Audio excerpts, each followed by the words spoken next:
Hola hermanos, saludamos a cada uno de ustedes. Natalie, para quienes no nos conocen, mi esposo Cristian, vamos a compartir junto a ustedes la palabra del Señor y así aprender juntos acerca de las escrituras.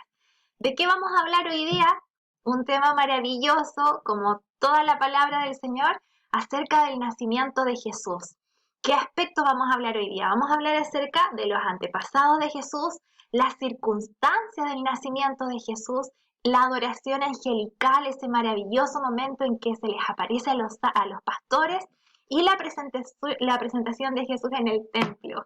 Y para comenzar, mi esposo va a empezar hablando acerca de los primeros puntos. Sí, bueno, yo igual les saludo a cada uno de ustedes, doy gracias al Señor por este tiempo de poder compartir la palabra del Señor. Y bueno, vamos a partir con los antepasados de Jesús.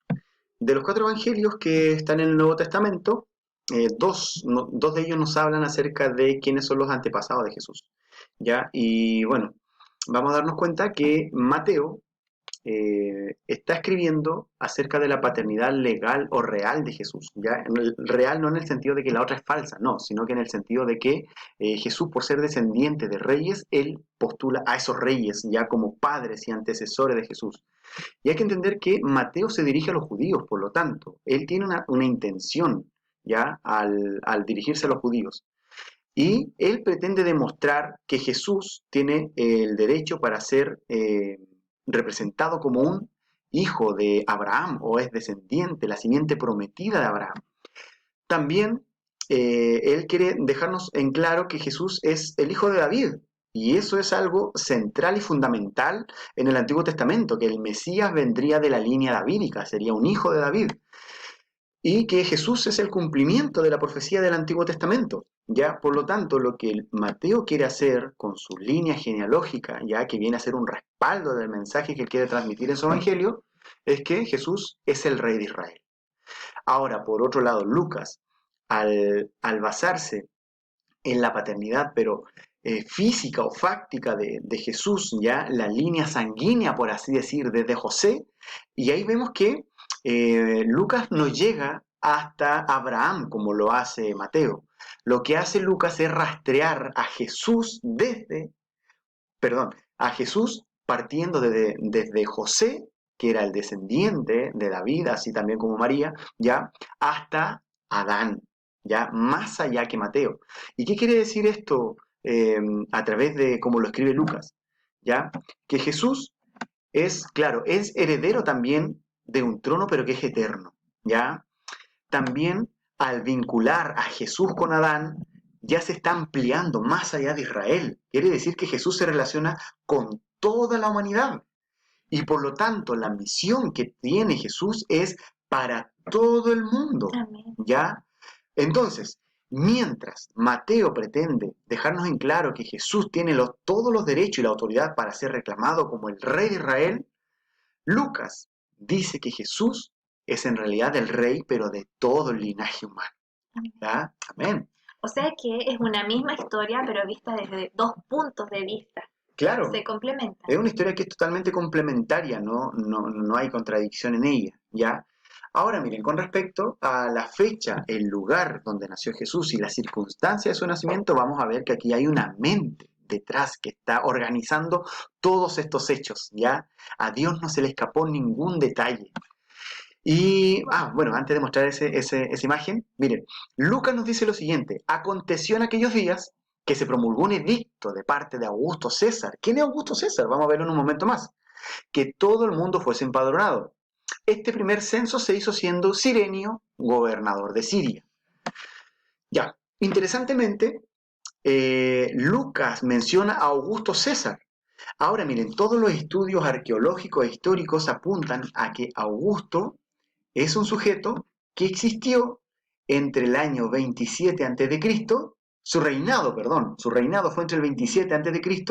y el 14 después de Cristo. ¿Ven ustedes cómo Augusto, la historia, lo ubica como coexistente con Jesús?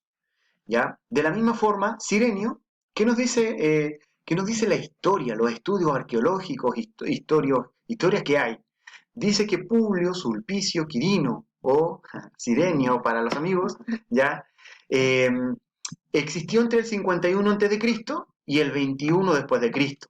Nuevamente, la persona que menciona Lucas es un sujeto que la historia lo respalda. Miren cómo la historia avala y complementa al relato bíblico.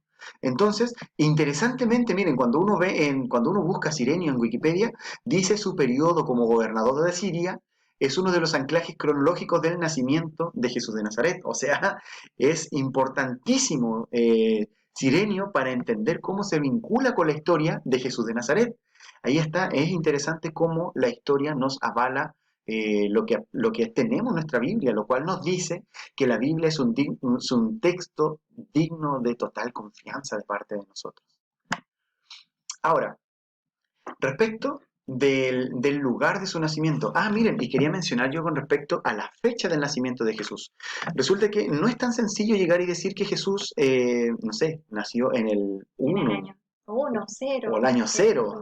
Comenzó. Claro, porque hay un antes y un después de Cristo. Uno podría decir, claro, Jesús nació en el año 0, pero no es tan fácil. ¿Por qué? Porque la historia nos dice que Herodes, ¿se acuerdan Herodes? El que el que mandó a matar a los bebés, a los niños de menores de 2 años, ya, porque su intención era matar a Jesús, el que se suponía iba a ser el rey de Israel.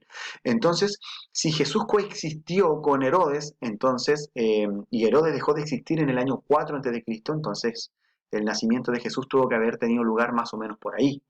¿Ya? Entonces, hay un acuerdo entre los historiadores y arqueólogos que Jesús pudo haber nacido más o menos entre el año 6 y 4 antes de Cristo. ¿Ya? Ahora, respecto del lugar de su nacimiento, interesantemente, esta ciudad que aparece mencionada aquí, Belén, miren, dice que Jesús, o sea, José, subió desde Galilea, de la ciudad de Nazaret, a Judea, a la ciudad de David que se llama Belén, por cuanto era de la casa y de la familia de David, ya para ser empadronado con María, su mujer, que estaba desposada con él, la cual se encontraba embarazada. Ahora miren, interesantemente, el camino que recorrieron José y María, y en ese tiempo no habían vehículos, ya, fueron en burro, ya lo más probable es que fue en burro, ya, por la clase social que tenían ellos. Este fue el desplazamiento que hicieron ellos desde Nazaret a Belén. No sé. Ya, yo lo veo en el mapa, pero más o menos aproximado a algo cercano a nosotros. ¿Cuál fue la distancia aproximada desde Nazaret a Belén? Claro, se concuerda que son más o menos 120 kilómetros que hay entre Nazaret y Belén. Y para los que vivimos en el sur de Chile, ya, 120 kilómetros más o menos hay entre Puerto Varas y Río Bueno. Ahora, imagínese usted caminando con su esposa, ya, o con su esposo, en un burro, ya, y embarazada. Eso fue lo que pasó, lo que tuvieron que caminar ellos, ya, o los que son de más al norte, desde Temuco a San José de la Mariquina, o los que están en Santiago hasta Valparaíso, ya más o menos, ¿ya? ¿Y por qué pasó esto? El Señor ya lo había dicho, que el Mesías nacería en esta ciudad pequeña, pero tú, Belén Efrata, pequeña para estar entre todas las familias de Judá, de ti me saldrá, o ahí nacerá, el que será Señor en Israel. Y su salida, dice, son desde el principio, desde los días de la eternidad. O sea, este rey, como decíamos delante, es un rey que va a ser eterno, con un trono imperecedero. Vamos a ver ahora qué pasó esa noche que nació. Oh, la adoración angelical en los pastores. Bueno, dice Lucas 2, versículos 10 y 11, pero el ángel les dijo, no temáis, porque he aquí os doy nuevas de gran gozo, que será para todo el pueblo, que os ha nacido hoy en la ciudad de David un Salvador que es Cristo el Señor. Nuestro Señor estaba naciendo en ese momento. Buenas noticias de gran gozo para el ser humano. Esto es genial, porque yo lo conversaba con Cristian. Los ángeles fueron las primeras personas que vieron este anuncio desde que Jesús nació y ha sido transmitido a través de la historia hasta llegar a nosotros. Esta tarea de dar las nuevas de gran gozo para todo el pueblo, para nosotros, para toda la humanidad. Así también ha nacido, dice, el Cristo, el Mesías, el ungido. Si usted recuerda esta palabra, el ungido, cuando Samuel tuvo que ungir al rey David con un aceite especial, el aceite de la unción, para que pueda ocupar este cargo tan importante. Sin embargo, el Salvador ya es el ungido, ya era y ya es el ungido. Dicha adoración es presenciada por unos humildes pastores, no fue presenciada por sacerdotes, por maestros, por doctores. En ese momento ellos dormían, estaban velando en ese momento humildes pastores y a ellos se les apareció estos ángeles anunciando estas nuevas de gran gozo. Y por último, la presentación de Jesús en el templo. Usted allí en su casita puede leer tranquilamente Lucas capítulo 2, versículo 21 al 24, pero vamos en este momento a rescatar aquí esta parte donde dice conforme a la ley de Moisés. Le trajeron a Jerusalén para presentarle al Señor, como está escrito en la ley del Señor. Todo varón que abriere la matriz, es decir, el primogénito, será llamado santo al Señor. Santo al Señor, es decir, consagrado, alguien apartado. Y para ofrecer conforme a lo que se dice en la ley del Señor, un par de tórtolas o 2 palominos. Si usted recuerda, eh, cuando Ana le pedía al Señor en oración un hijo, ella le dijo, al Señor le prometió que al nacer se lo iba a entregar en el templo. Ella lo tomó como una opción, también era parte de la ley, ella lo debía cumplir. Pero ¿cuál era la opción que ella tenía? Era ofrecer esta ofrenda para poder llevarse a Samuel a su casa y que crezca junto con él. Esto fue lo que hizo María y José, ofrecieron esta ofrenda. Cuando se dice que Jesús, se habla acerca del rescate de Jesús, no se habla de un rescate porque Jesús haya pecado y haya tenido que ser redimido, sino se refiere a este rescate de que ellos ofrecieron esta ofrenda y pudieron vivir con Jesús también en su casa y ser criados por el carpintero José. Exacto. Y por María. Sí. ¿Sí? ¿Querías decir algo? Sí, lo que pasa es que en el Antiguo Testamento, no sé si se acuerdan, cuando Israel sale de Egipto,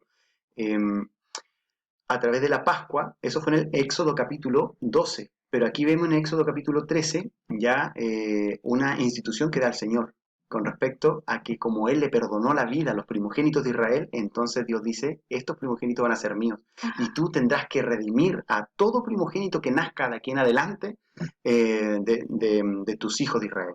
¿Ya? Amén. Y esto también es apoyado por Gálatas 4:4, donde dice, pero cuando vino el cumplimiento del tiempo, Dios envió a su Hijo, nacido de mujer y nacido bajo la ley. Jesús cumplió la ley tanto como lo tenían que hacer los hombres, y hasta que llegó a la muerte y muerte de cruz. Fue obediente a su Padre, fue obediente a la ley de Moisés también. Y ahí es en donde Él nos hace libres también. Exacto.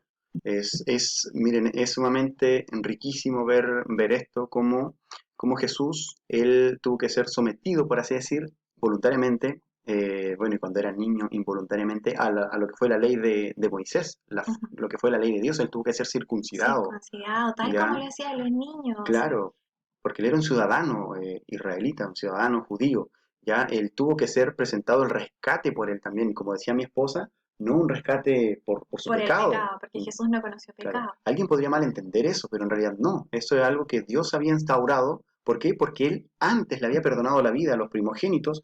Por lo tanto, desde ahí en adelante, todo primogénito, para ser rescatado por sus padres, era rescatado previa una ofrenda o un sacrificio. Amén.